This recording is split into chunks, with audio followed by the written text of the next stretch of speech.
Good afternoon, Ian Sauer, Chairman of TasFamers with your weekly wrap. Well, potatoes are the top of the discussion list today. I can say mop-top virus, the results for seed potatoes in, and there's enough seed potatoes which are clear of mop-top for this season, which is good. Look, this is a really difficult time for potato farmers and indeed the contractors and those who are involved in the supply chain. These tensions are also compounded with Simplot taking a 1960s corporate attitude of take it or leave it when it comes to price negotiations. Not only that, they're changing the negotiating formula to suit themselves and no one else, and they're not thinking clearly about the industry as a whole, with talk of bringing in potatoes from India, which I find particularly disappointing. And I say thanks to Lee Elphinston, the chair of the TasFamers Negotiating Committee, and all those that are working with him during this time. Look, the whole ag-food chain, TasFamers have said that the ag-food chain has to work together, and this silo mentality of doing business may have short-term gains, but long-term it doesn't have any gains, and it must stop soon.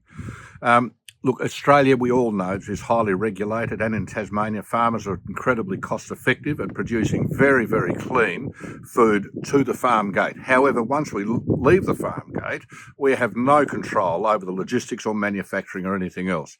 And it's a shame some corporates, we're absolutely sure, don't have world's best practice, and they don't have low costs of production, and they probably make up that difference by importing cheap food or lowering the price that they pay to farmers, which is really unhelpful. Supermarkets, again, I don't know what they haven't learned from the supermarket inquiry. We now have Woolworths talking about bringing processed potatoes in from India. I find this incredibly distasteful. The supermarkets will, of course, advertise that they're working and supporting Australian and Tasmanian farmers. That's a nonsense. It's all about profit. Maybe the shareholders should demand better behaviour from their executive, and I think it's about time that consumers started reading labels and buying Australian food more often. Look, remembering the mop-top virus, the way to minimise the spread is through having a good biosecurity plan. Really important. Mark Yole in the office is there to help. Don't bash yourself up. Ring Mark and ask for help.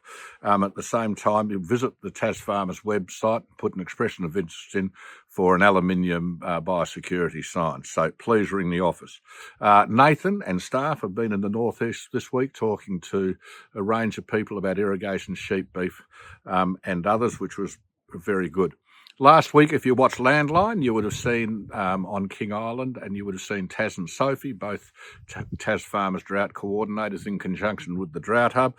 That was a great program. This week, Sophie, a superstar, will be on Landline when that comes to Tasmania. Look, really disappointing. The government spoke about, local government reform. TasFamers have been pushing that for some time. Reducing the number of councillors doesn't do a thing. All it does is makes it harder for the rural industry to get representation. There's nothing about efficiencies, effectiveness, benchmarking, keeping the rates to the CPI. It seems as though local government are protected species and government are helping with that. For those in the northeast, on the 27th of November, there's going to be a breakfast forum. Hope to see everyone there. And as yet, nothing from TasPorts regarding the King Island upgrades. Another protected species. Until next week, take care.